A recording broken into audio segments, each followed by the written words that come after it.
Take a look at a pair of high heels. Elegant, stylish, expensive, but they weren't created for women.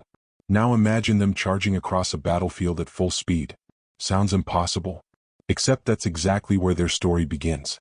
Long before Hollywood, before fashion magazines, before luxury brands, high heels were helping Persian cavalry stay alive in battle. So how did a military invention become one of the biggest symbols of fashion? The answer is stranger than fiction. Every day, millions of people slip on a pair of high heels without giving them a second thought. Some wear them to weddings. Some wear them to work. Some wear them because they love the way they look. Others wear them because they make them feel confident. But hidden beneath the leather, the stitching, and the polished finish is a story so strange that it almost sounds made up. Because high heels weren't created for fashion. They weren't created for women. And they certainly weren't created to walk city streets. They were created for war. That might sound impossible. After all, what could a delicate pair of stilettos possibly have in common with a battlefield? The answer takes us back more than 400 years to a world where empires fought for survival, kings competed for power, and fashion often followed the footsteps of the victorious. But before we get there, we need to clear up one of the biggest misconceptions about high heels. Many people assume they were invented in Europe. Others believe they were always associated with women. Neither is true. The story begins much farther east in Persia, a powerful empire whose cavalry was admired across the world. Picture yourself standing on a dusty plain just before sunrise. The air is cool, but it won't stay that way for long. In the distance, horses stamp the ground impatiently. Leather saddles creak. Archers tighten the strings on their bows. Within minutes, these riders will charge into battle. And every piece of their equipment has a purpose. Their bows are carefully crafted. Their armor is practical rather than decorative. Even their boots are designed with survival in mind. If you look closely, you'll notice something unusual. The heel. Not a tall, elegant heel like you might see today. Just enough of a raised heel to catch the stirrup and keep the rider's foot from sliding forward while standing to fire arrows. It was a small detail. But on a battlefield, small details could mean the difference between hitting your target or falling beneath your own horse. To these soldiers, the heel wasn't a fashion statement. It was another piece of military technology. Simple, practical, effective. No one wearing those boots could have imagined that centuries later, people around the world would wear a similar idea to weddings, offices, and fashion shows. History has a remarkable way of changing the meaning of ordinary objects, and high heels are one of its strangest examples. As Persian influence expanded through diplomacy as well as warfare, European rulers became increasingly fascinated by the empire's military strength and sophisticated court culture. In the late 16th century, Persian ambassadors traveled to royal courts across Europe, seeking alliances against the expanding Ottoman Empire. They arrived dressed in luxurious fabrics, carrying themselves with confidence and wearing distinctive riding boots with raised heels. European nobles noticed, not because they planned to become cavalry soldiers, but because those boots had become associated with power. With prestige. And if there's one thing history teaches us again and again, it's that the powerful rarely keep their style to themselves. Within a few decades, heeled shoes began appearing in the wardrobes of Europe's aristocracy. Not on battlefields, but in palaces. The heel had taken its first step away from war and into the world of fashion. The men who wore these boots probably never stopped to admire them. What? Would they? To them, they were no different from a helmet, a bow, or a sword. Useful, reliable, necessary. Their world wasn't built around fashion. It was built around survival. Imagine spending years learning to ride before you were even considered a soldier. Every movement had to become second nature. Guiding a horse with your knees, balancing while the ground thundered beneath you, standing in the stirrups for just a few seconds, long enough to draw a bow and release an arrow with deadly precision. That simple raised heel helped make those movements possible. It wasn't magic. It didn't make someone a better warrior overnight. But it offered stability when stability mattered most. And in battle, even the smallest advantage could save your life. History rarely remembers inventions like this. We celebrate kings. We celebrate generals. We celebrate great battles. But sometimes, the smallest inventions quietly changed the course of history. And this was one of them. For decades, Persian cavalry earned a reputation that spread far beyond their own empire. Travelers wrote about them. Merchants described them.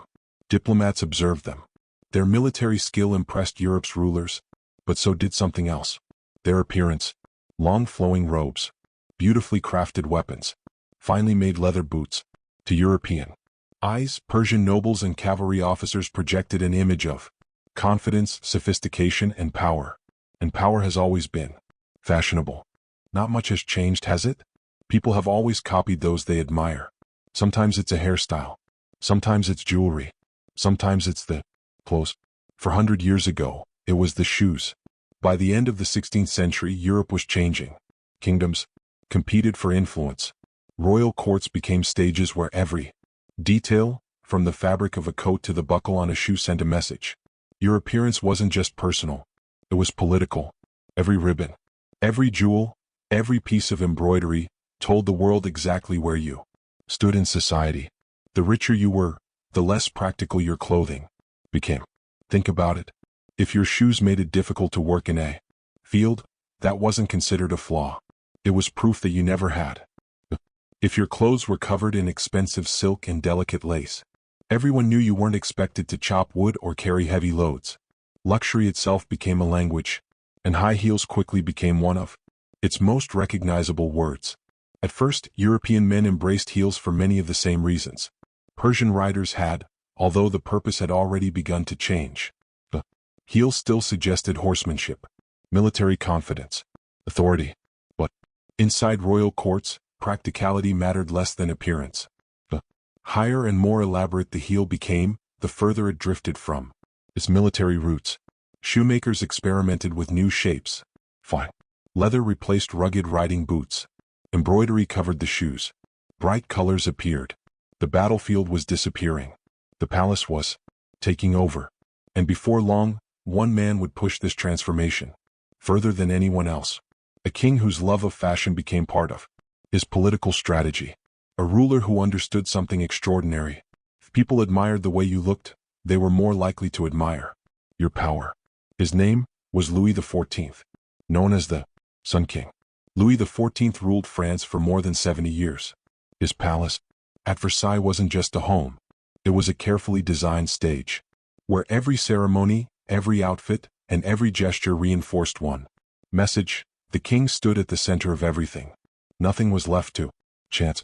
Not the architecture, not the gardens, not the clothing, and certainly not the shoes. Louis XIV wasn't especially tall. Contemporary evidence suggests he stood at about 5 feet 4 inches or around 163 centimeters. So he wore heels that added a little extra height. But height alone wasn't the point. His heels were bold, elegant, covered in luxurious materials, and most famously, painted a brilliant shade of red. Today, red soles might remind you of luxury, fashion.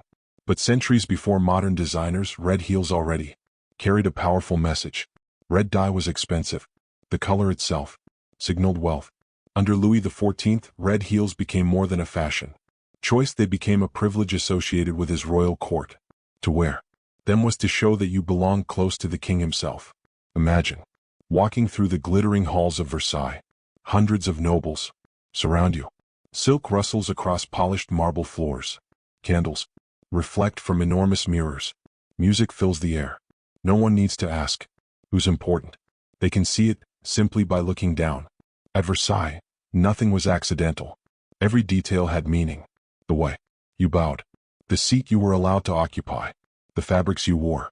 Even the height of your heels. Life at court wasn't simply about serving the king. It was a competition. A silent contest where everyone fought for influence without drawing a sword. One careless mistake, one wrong word, one poorly chosen outfit could cost you the king's favor. And losing the king's favor often meant losing your wealth, your position, sometimes even your future. So nobles spent enormous fortunes trying to impress him. The grander your appearance, the more successful you appeared. High heels had become something completely different from what they had once been. On the battlefields of Persia, they represented function. At Versailles, they represented power. The shoe hadn't changed. nearly as much as its meaning had. And that may be the strangest part of this story. Soon the fashion spread beyond France. Across Europe, kings, princes, military officers, and wealthy gentlemen began wearing heels of their. Portraits from the 17th century reveal a world that feels surprisingly unfamiliar to modern eyes. Men wore silk stockings that reached above the knee. They wore embroidered coats stitched with gold thread. Curly wigs framed their faces. Some applied cosmetics. Some wore perfume imported from distant lands. And beneath it all, high-heeled. If someone from the 21st century suddenly walked into one of those royal courts, they might assume they were looking at women's fashion. But they wouldn't be. At the time, these styles were considered symbols of masculinity, wealth, and authority. Fashion doesn't stand still. Moves with society. And society was about to change. As Europe entered the 18th century, new ideas began spreading. Across the continent, philosophers questioned old traditions. Scientists challenged long-held beliefs. Writers encouraged people to value reason over extravagance. This period became known as the Enlightenment. Reshaped politics. It reshaped science. And surprisingly, it reshaped wardrobes. The ideal image of a powerful man slowly began to change. Instead of displaying wealth through elaborate decoration, men increasingly displayed seriousness through simplicity. Dark coats replaced bright colors. Practical shoes replaced ornate heels. Decoration gradually gave way to restraint. Historians sometimes describe this transformation as the Great Male Renunciation, not because every man abandoned luxury overnight, but because elite men's fashion shifted away from the flamboyant styles that had once dominated Europe's royal courts. The change wasn't instant. It happened gradually over decades. Some men continued wearing heels for a time. Others embraced simpler fashions much earlier. History is rarely as neat as movies make it seem. But by the end of the 18th century, high heels had largely disappeared from men's everyday fashion. The question is, why? Didn't they disappear altogether? Because while men were simplifying their wardrobes, women's fashion was moving in a very different direction. High heels remained, not because anyone planned it, not because someone issued a royal decree. Fashion simply evolved along separate paths. As dressmakers experimented with new silhouettes, heels became one more way to change the shape of the body. A raised heel altered posture. It shifted weight forward, changed the way a person stood and the way they walked. Designers noticed, so did society. Gradually, heels became associated with elegance, grace, refinement, and eventually, femininity itself. Remarkable when you think about it. The very same invention that once helped soldiers stay balanced on galloping horses was now being praised for making a ballroom entrance more graceful. History hadn't rewritten the shoe. It had rewritten the story people told about it, and perhaps that's what history does best. It doesn't always change objects. Sometimes, it changes what those objects mean. But there was another side to this transformation. A side that wasn't glamorous. A side that explains why some historians describe the history of high heels as complicated rather than simply fashionable. Because as heels became more closely connected to ideals of beauty, they also became tied to expectations. And expectations can be surprisingly powerful. For centuries, high heels continued to evolve. Some became taller. Some became thinner. Some became works of art. Others became symbols of luxury. Fashion designers constantly reinvented them, but one thing remained the same. People kept attaching new meanings to the very same object. By the 19th century, industrialization had transformed the way shoes were made. Factories could produce footwear faster and more consistently than ever before, making shoes available to far more people than in previous centuries. Even so, high heels remained closely associated with style rather than practicality. Then came the 20th century. Hollywood, fashion magazines, luxury brands, celebrities. The high heel became one of the most recognizable pieces of women's fashion anywhere in the world. But popularity came with expectations. In some workplaces, women were encouraged, or even required, to wear high heels as part of a dress code. In other places, they became a symbol of elegance for formal occasions. At the same time, many women chose to wear them simply because they enjoyed the way they looked or how they made them feel. That's what makes the story of high heels so fascinating. There isn't one single meaning. For some people, they represent confidence.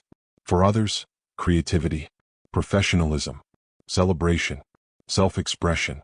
And for others still, they represent uncomfortable expectations about appearance. History doesn't give us one simple answer. Rarely does. Medical researchers have also spent decades studying the effects of wearing high heels. Long-term, frequent use of very high heels has been linked to issues such as foot pain, changes in posture, ankle instability, shortened calf muscles, and increased pressure on the front of the foot. But those risks depend on many factors including heel height, shoe design, how often they're worn, and the individual wearing them. In other words, it's not as simple as saying, high heels are bad. The reality is far more complicated, just like their history. Think back to where this story began. A dusty battlefield in Persia. Cavalry soldier standing in his stirrups. A small raised heel helping him keep his balance as arrows flew through the air. He had no idea that centuries later, people across the world would wear a similar invention to weddings, business meetings, graduation ceremonies, fashion shows, and red carpets. He couldn't have imagined that artists would redesign it. Kings would turn it into a symbol of status. Designers would transform it into luxury. Or that entire industries would be built around it. One simple feature of a riding boot traveled across continents, crossed social classes, survived revolutions, outlived empires, and completely changed its identity. Very few everyday objects have experienced a transformation like that. And maybe that's the real lesson hidden inside this story. Objects don't have fixed meanings. People give them meaning. A soldier saw stability. A king saw power. Aristocrat saw status. A designer saw beauty. A performer saw confidence. The shoe stayed remarkably similar. But every generation looked at it differently. History isn't just about inventing new things. Sometimes, it's about reinventing the old ones. So the next time you see a pair of high heels, whether they're displayed in a shop window, walking across a stage, or clicking down a busy sidewalk, remember, you're not just looking at fashion.